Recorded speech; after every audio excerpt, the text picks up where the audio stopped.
Θα δούμε τώρα που θα ξεκινήσει το τηλέφωνο κανονικά.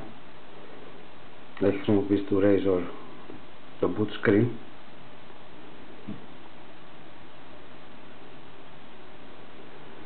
Σας δίνει τη δυνατότητα να προσθέσετε και ήχους. Όπως βλέπουμε είναι λίγο ψηλοαργό, όπως και βέβαια και όλες οι άλλες ROM στήλες CM και δεν συμμαζεύεται. Εδώ έχουμε βάλει, είπαμε, το μία AU launcher και όχι αυτόν που δίνει μέσα, που είναι μεν καλός, αλλά επειδή δεν μ' άρεσε, δεν το χρησιμοποίησα ιδιαίτερα. Το τηλέφωνο μας δίνει πολλές δυνατότητες παραμετροποίησης, δηλαδή η συγκεκριμένη ROM.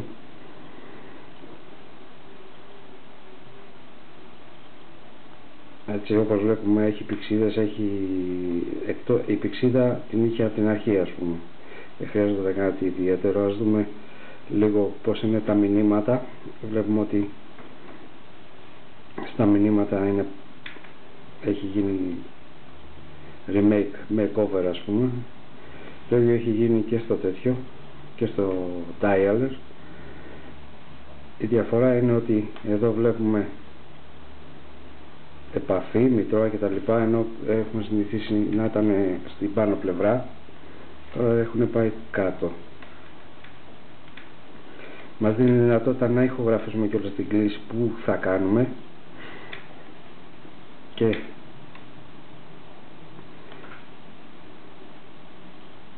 επιλέγουμε ποιο θέμα θέλουμε να εφαρμόσουμε και εφαρμόζουμε, ενώ μας δίνει τη δυνατότητα να επεξεργαστούμε και το θέμα και να επιλέξουμε από αλλού αρχική οθόνη, αλλού μουσική, οτιδήποτε. Λοιπόν,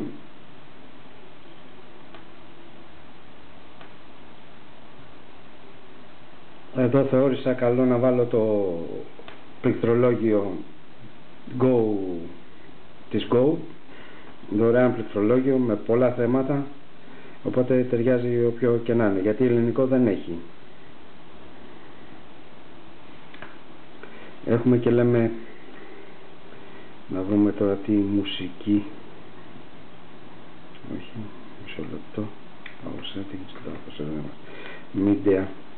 Λοιπόν, στη συλλογή, όπως βλέπουμε, είναι κατά αυτής της άποψης.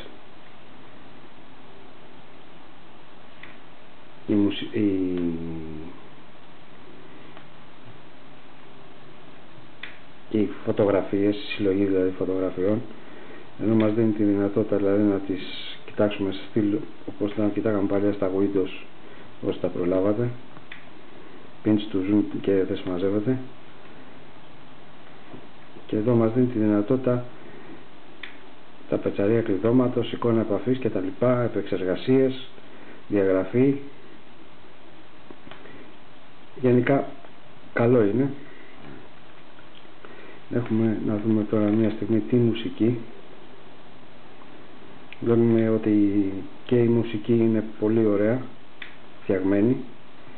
Έχουμε λίστες, προσθέθηκαν πρόσφατα, ξέρω εγώ. Εδώ μπορούμε να διαλέξουμε, να πάμε τώρα μια στιγμή, στο...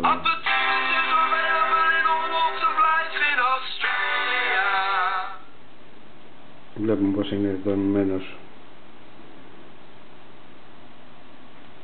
της μουσικής η ιστορία μέσα. Εμένα μ' άρεσε δηλαδή περισσότερο από αυτό που είχε η CM. Εδώ έχουμε διαχείριση αρχείων. Ο File Explorer, πάλι η εμφάνισή του είναι πολύ ωραία. Έτσι, κάρτα SD,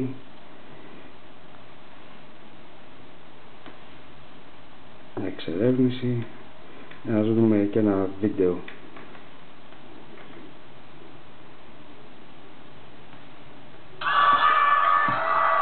Το συγκεκριμένο δεν το έπαιζε η CM και ήθελε extra player.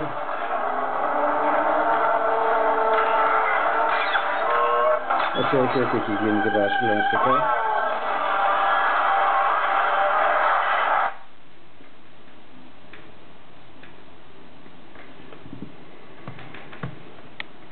Πάμε στην αρχή.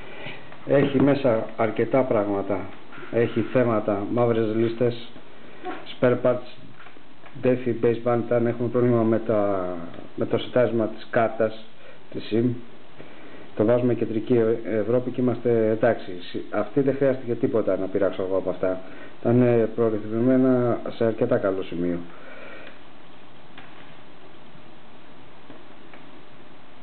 Η ROM είναι πάρα πολύ καλή, μέχρι στιγμής δηλαδή, εφόσον διορθώσουμε στο boot menu τις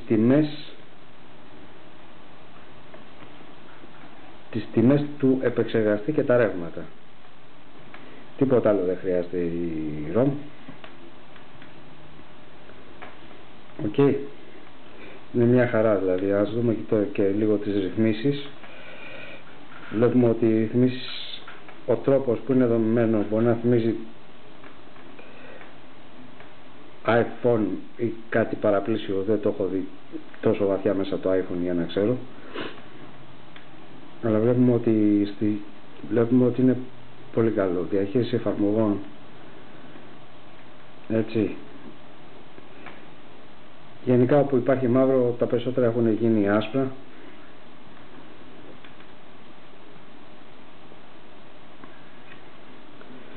Θεώρησα καλό να βάλω το launcher που έχω τώρα στην αρχή και όχι το keyboard είναι το Greek keyboard. Έχω προσθέσει αρκετά προγράμματα. Μέχρι στιγμής δεν έχω πρόβλημα. Το Mi IU launcher που το έχω,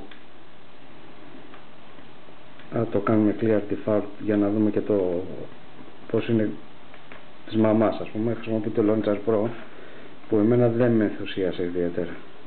Δεν με ενθουσίασε γιατί έχει το στυλ το χαζό, δηλαδή κάτσε ψάξε βρες που είναι, τι είναι, και δεν είμαι ευχαριστημένος εγώ από αυτό.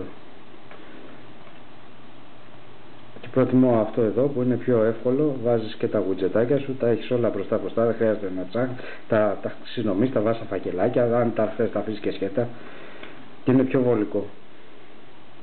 Και απορώ δηλαδή γιατί κάποιος να κάτσει να ασχοληθεί με τίποτα άλλο, να πούμε. Έχει και τα widget του, βλέπεις, βάζεις ό,τι widget θες, έχει να προσθέσεις και όσες οθόνες θες, δηλαδή δεν σε απασχολεί ιδιαίτερα.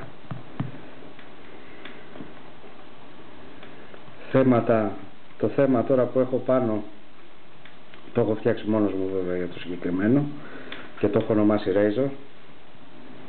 Μπορούσε να έχει το κανονικό και βλέπουμε ότι εδώ θυμίζει το όμιλο τηλέφωνο 100%. Γι' αυτό εγώ δεν το γούσταρα τέτοιο και έφτιαξα διάφορα θέματα. Θα βάλουμε ένα άλλο, έτσι, τηλέφωνο π.χ. αν σας αρέσουν αυτά, ή στο by the way ή στο my phone ή στο XDA μπορεί να βρείτε τα θέματα που τα έχω ανεβάσει τα περισσότερα. Review, να κλείσουμε και τίποτα, μισό λεπτό να αλλάξουμε πάλι το θέμα.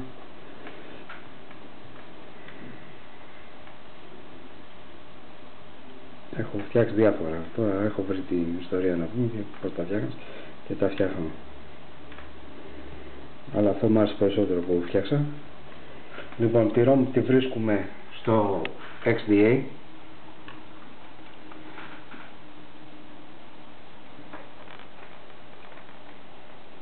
Και είναι αυτή εδώ.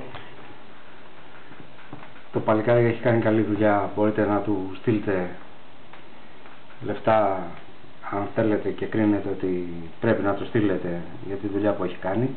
Η δουλειά του είναι φοβερή, αφού να το ομολογήσουμε αυτό. Το μόνο ένα παράξενο πράγμα με τα download, stable version, download, IC version, εγώ έχω κατεβάσει αυτή εδώ.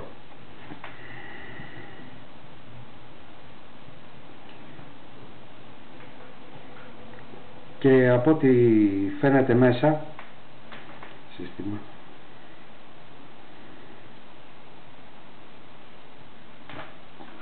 Και από ό,τι φαίνεται μέσα είναι με Android 2.3.7, έτσι.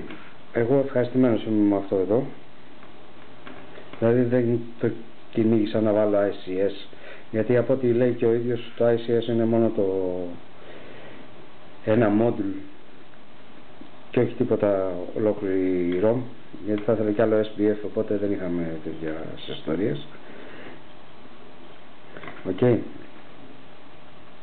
Κατάσταση, βλέπουμε δίκτυο, εντάξει, νομικές πληροφορίες. Είναι σχετικά πάρα πολύ καλή η ROM. Όταν θα πάτε να κατεβάσετε εδώ, θα κλικάρετε και θα σας ανοίξετε κείμενο και θα κάνετε αντιγραφή αυτής εδώ της διεύθυνσης, όποια ανάλογα version θέλετε από τη ROM, και την κατεβάζετε. Ευχαριστούμε πάρα πολύ για τον χρόνο σας.